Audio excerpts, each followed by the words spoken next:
Oh, hello. My name is Mara, and welcome to Books Like Whoa.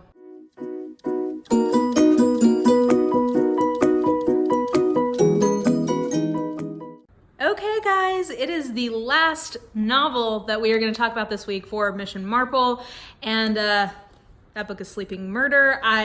Let's get this out of the gate. Loved this book, really enjoyed it, and am excited to talk to you guys about it. I've also got not as much things to talk about with themes this week that aren't spoilery, but I wanted to talk a little bit about the history of this book and some fun fact nuggets that I dug up that I wanted to share. So anyway, if you have never seen a Miss Marple video before, I need to pause. First of all, in honor of Miss Marple, I am displaying my Straight Outta St. Mary Mead mug that Leanna from Leanna's library sent me for my birthday, which was so on brand for me, and I love it. So this will live here for this video and then the last couple of Miss Marple videos. But anyway, if you've been watching this, you know that St. Mary Mead is a savage place where everybody is being killed. Given the population side, it is as dangerous as Cabot Cove. It's as dangerous as the Baltimore of The Wire. I mean, it's a vicious place to live. So anyway, very appropriate. But anyway, Miss Marple, if you've happened upon this video and you've never watched a Miss Marple video before, is my rereading project that I am doing, where I am rereading all of the Miss Marple canon in order of publication, which will be an important point that we will come back to later. And what I do in these videos is I give you a brief plot synopsis that goes up roundabouts to where we find a body. In the course of giving you that synopsis, I will discuss the characters kind of at a high level, and then I will talk about my personal response to the book and some non-spoilery themes. I tend to read these books in the context of social history or cultural history or kind of overall the Christie canon, what have you. So we'll have a non-spoilery section. This time I think we'll mostly talk about some of the history of the publication of this book, because most of what I want to say is pretty spoilery. Speaking of spoilers, at some point I will transition. I will say, hey, spoiler time. There'll be spoilers up here on the screen, and I will then feel free to spoil anything in the Christie canon. I will talk about whatever I want in this book, whatever I want in any Christie book. So be ye warned.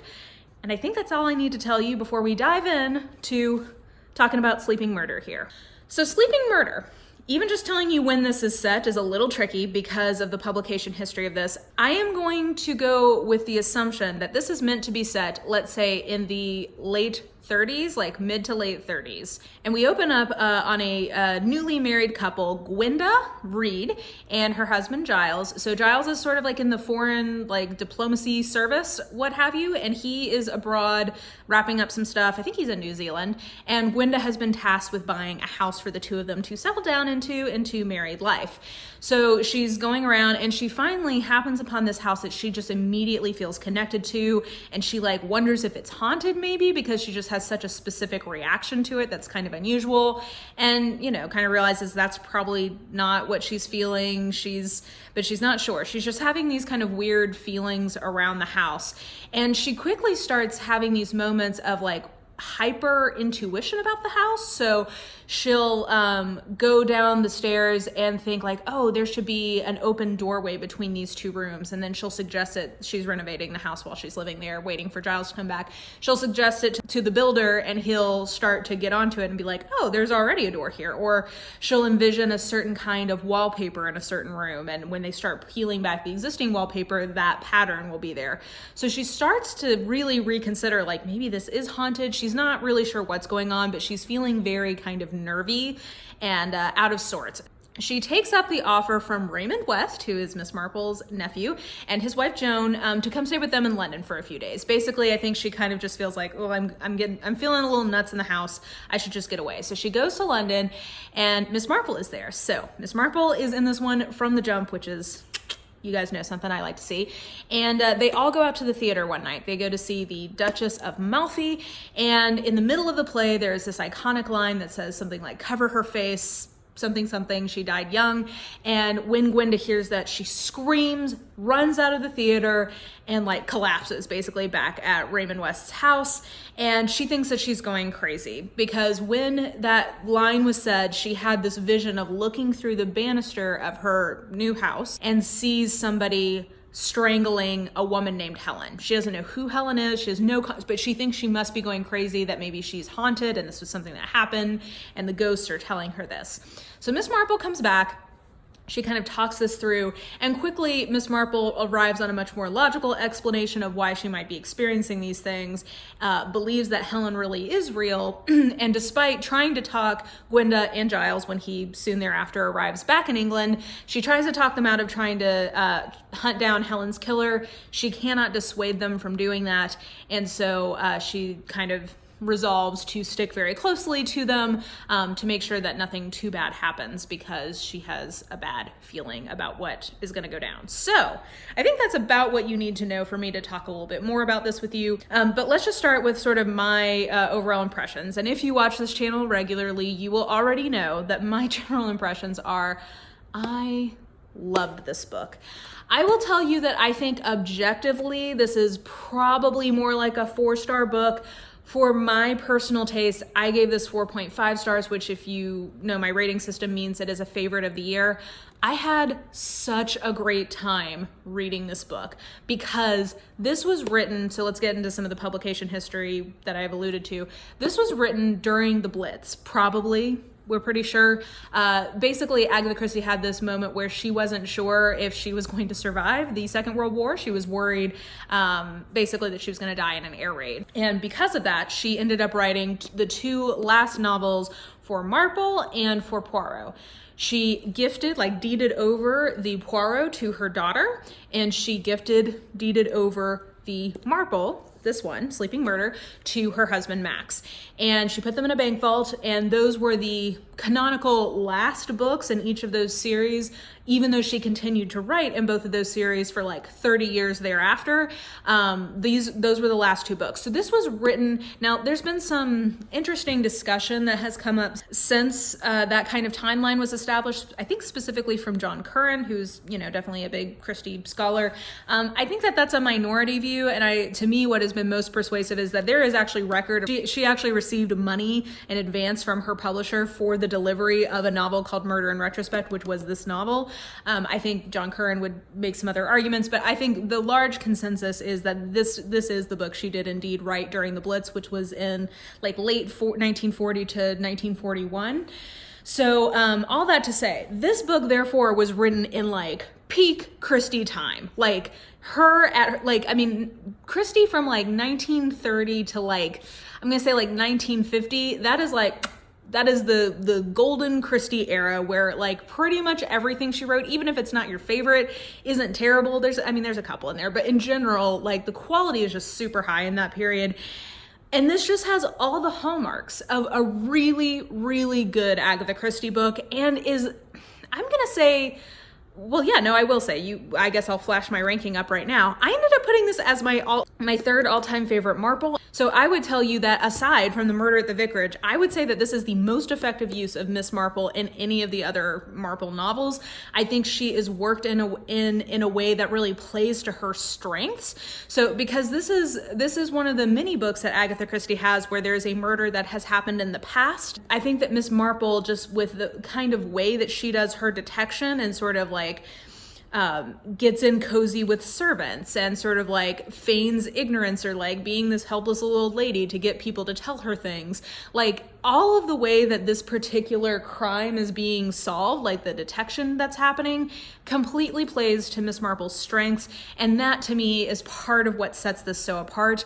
The other thing that I love is that this has really, really good characterization, in my opinion. I think Gwenda is a great character. Now, Giles, I will tell you, is a flatty character. He is just sort of like window dressing. That's fine. Gwenda, I think, is a really nicely realized character. I really like some of the what we learn of Helen, like through the retrospect part of this, and like piecing together what her life was like. I think that that's a really well conceptualized character. Some of the other kind of characters who are coming in and out of the past events, but as well as the ones happening in the present. I think that they all really this just is a book filled with really good characters, I think. So all of those things, and the fact that it just feels so quintessentially Christie. Like, I would say that maybe objectively Five Little Pigs / Murder in Retrospect is a better version of this kind of plot, probably, but I personally prefer this one because I like Miss Marple as the detective in this type of book better than I liked Poirot as the detective in this type of book. So In terms of my feelings, like I said, this is my number 3 all-time favorite Miss Marple. Maybe not objectively that high, but like for my taste, this is exactly what I like in a Marple. And again, getting into the timeline, I do think it's interesting that basically now, if you look at my top 3, they are my top 3 favorites, and those are the 3 that were, you know, again, there's some ambiguity, but likely those were also the first 3 Marple books written. So I would tell you that I love Miss Marple kind of in the order that she was written in, roughly. Like, I think those 3 are the best books, unless when we get to Miss Marple's Final Cases, if I think those short stories just like are leaps and bounds above. The 3 books that I think are best in the Marple canon are the correct chronological order in terms of when they were written. In terms of themes that I can talk about, really the only thing that I wanted to mention that I can actually say without getting into spoilery stuff is that I do really like how the kind of one of the driving questions of this book is like, is it better to let sleeping dogs lie, sleeping murder? Is it better to just let some things go if they are in the past and they are not affecting the present? And, you know, I think that Christie kind of has an interesting relationship to that to how overriding the principle of justice really is, and like how faithfully you have to pursue the concept of justice. So like, I guess what I mean by that is that I think that in a lot of ways, Christie views justice as something that is most important for the living. So I think that she has, in some ways, a very kind of like pragmatic or functional view of justice when it comes to murder. And I think that if Gwenda had never remembered or had never like seen that murder, I don't think that Christie would have felt like there was like a real benefit in digging things up. And I think Miss Marple like talks a lot about that in this book of like, be sure that you really want to start uncovering things because you may find things that you don't like, and like, can you just live with how you are now? And I think for Gwenda, the answer is kind of complicated. I think that she wants to, there's kind of a pluckiness, like there's sort of a Tommy and Tuppence type attitude that I think her and Giles have about like, we're going to figure this out. And I also think that she wants to know for her own sake in terms of like, why can I not, like, am I going crazy? Or like, why can I not remember this person that was so important to me? Like, I do think she wants a sense of closure, but I just think it's an interesting kind of layer because Christie, I think, has, again, just like a very kind of functional attitude towards if these kinds of murders should really be investigated. Like, basically, is it worth digging up a cold case? I think Christie has a pretty pragmatic view, and some of the books that come to mind in terms of this are like Elephants Can Remember, Nemesis, 5 Little Pigs. There's like several murder in retrospect type books that she has, and I think in each of them, there is kind of varying levels of like a compelling reason of why they're investigating a murder that happened in the past now. And I think she has different kinds of attitudes or themes towards that based on what that reason is. So yeah, I don't think, I mean, all of those books I mentioned, it is in their description that they're investigating a murder from the past, so I don't feel like that's too much of a spoiler. So anyway, that's pretty much the only non-spoilery thing I can talk about, but it did make me, I had kind of a fun time thinking through how she handles this theme differently depending on sort of the like facts of the case and how that serves her idea of very functional ideas of justice. So now we're going to talk about spoilers. So I will say that this is a book that I knew who did it almost from the jump, and not for the very obvious clue that apparently Christie puts in. So apparently the Duchess of Malfi, and I've like heard that play referred to, I'm vaguely familiar with it, but this didn't stand out to me.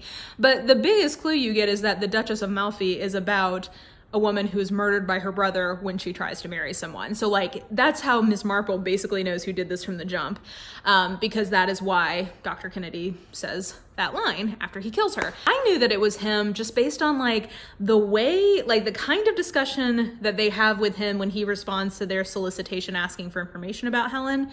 And then especially when her dad was like, thinking he was crazy, and the way Dr. Kennedy was responding to that, I was like, oh cool, so you did it and you're like gaslighting him. Awesome. So this wasn't a book that I loved because I was like, who did it? Like, I just, based on having read enough Christie, the way she was characterizing him, I was like, cool, you did this. I'm gonna guess that you're like weirdly obsessed with her, which we've seen, like we definitely have seen that several times in the Christie canon. The one that comes to mind is one of the short stories in the Tuesday Night Murder Club. I think like that short story is a pretty good comparison, but like this is something that happens several times in Christie, where there is a sibling obsessed with their sibling in a weird sexual way, or a relative in a weird sexual way.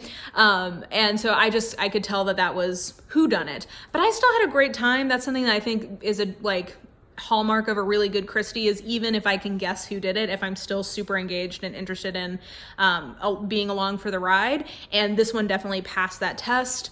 This also does give me, in terms of Dr. Kennedy himself, some vibes of sort of like what we were talking about last time with Clotilde and her obsession with Verity. I think this is the same kind of murderer. I love that Miss Marple like saves Gwenda with a soapy eye solution. Side note, Miss Marple is very spry in this one, which makes sense because she would be much more like in her, I guess, like 60s-ish based on the timeline we've been establishing. So she was probably still able to like get around pretty well, but I love the kind of end resolution. I do think that there's sort of a facile understanding or portrayal of mental illness with Dr. Kennedy in this.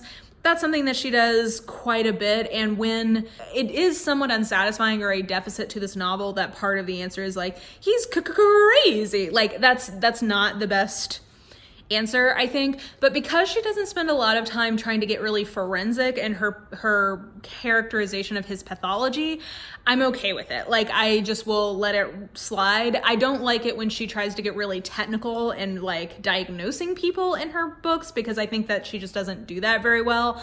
I think when she kind of sticks to like colloquial understandings of mental illness for the time, it plays a lot better to me, and I would put this one in that category. So, I think that probably could have been stronger. I also really love the trick she does with the characterization of Helen, and that's part of why I think the characterization in this one is so strong, is that, and this reminds me a lot of Evil Under the Sun, which is a book she would have written like very shortly thereafter, from what I can tell from this book, is that she has someone who you think is promiscuous in a certain way, and then the more you learn about her, the more you realize that, like, well, the old theme we talked about with Project Poirot, what you see isn't always the truth, that there's this very specific interpretation of Helen's sexuality that is wholly influenced by the way that certain men in her life have been able to dominate that narrative, and I really like that Christie subverts that, and to me, I just really enjoy that whenever she sort of either nuances a woman who is somewhat sexually promiscuous, like in a specific way, or several times, I think particularly in her short stories, now that I think about it, she has women who appear to be promiscuous, and you find out basically later, like, she wasn't the way that everybody assumed she was. It was much more like somebody driving that narrative of her. So I liked that. I like that whenever I see that in Christie, and I think this is probably one of the better handling of that kind of trick of like, you thought she was one way, but if you look at all the information you actually have in a slightly different way, she reads really differently. So I thought that worked really well. Yeah, I also just think that it has some really lovely kind of nuancing or discussions of what people who are grieving are looking for. Like, I actually really like the idea that Helen, she was clearly very desperate to get away from her brother and like, in a kind of state of crisis, and that when she runs into Major Halliday on this boat, like they find a way that they can help each other. And I actually really liked that as a kind of, that Christie has some sympathy with that, basically, that, just because you're not the love of someone's life or whatever, it doesn't mean that you can't, be there for each other in a meaningful way. And clearly, as time went on, that got more complicated. But I liked the way that she kind of handled that piece of it, and what seemed to be kind of her authorial attitude to their arrangement. So, yeah, I think that's most of what I wanted to say. Other than, I will just also mention that, like, the whole her forgetting what happened with her dad, like the whole thing with her dad, him dying, and then like that made me so sad. It really upset me. And I think the whole like timeline of going to stay with her aunt, like just sort of the shuffling around that she had, feels very like it couldn't happen today kind of a thing. Like, just with like the amount of documentation you would need to like move a kid around that way, but also just like with like pictures and Facebook and stuff, like you wouldn't, I just don't think it would be super credible that like there's this whole period of your life where you just don't even know about that by the time you're Gwenda's age. And also just like the whole like her dad shuffled her off somewhere and like she had no curiosity about that. I think that feels like something that couldn't be done in a book set today. So that's a conceit that I appreciate. I really like it when these sort of like classic mysteries or just classics in general have a conceit or a premise or something that wouldn't work today. I think that's, for me, that's always just like a kind of point of personal interest. So I think that's all of the spoilery things that I had to say. So yeah, that is my review of Sleeping Murder. I absolutely love this. If you are somebody who's never read any Miss Marple, you could totally start with this book. This is not like, this is one that I would actually really recommend people read in order of when it was written and not publication. So I'll probably talk about that more in my final wrap up. But anyway, all that to say, I think you can read this one totally out of order. As opposed to, for instance, Curtain, I always was saving to last because I kind of knew you needed to read it last. That's not really the same for the Marple canon. I think you can go ahead and just read this whenever you feel like it. So anyway, really enjoyed this. And we only have one more book left in the mission, guys. That is going to be Miss Marple's Final Cases, which is a collection of short stories. If you watch this series, you know that I absolutely love Miss Marple short stories. I think they're probably the form that she works like most effectively in. And I've started reading a few and I've just been remembering how much I love Miss Marple and how much I love her in short stories. So very excited to talk with you guys about that in 2 weeks time. And then we'll also have a little bit of wrap up after that. So mission is not over yet. We are still in progress on the mission. And if you would like to read along, or if you want to talk to other people who are reading the books, you can definitely check out the Goodreads group that I have linked in the description box. Got a little thread action happening over there if you are interested. So I think that's all I have. Definitely let me know what you thought about this book in the comments below. And if you enjoyed this video, please like, subscribe, follow me on the social medias if you are so inclined. I have all that information also listed in the description box below. And I think that will do it. Hope you're having a super lovely day, and I will just talk to you soon. Bye.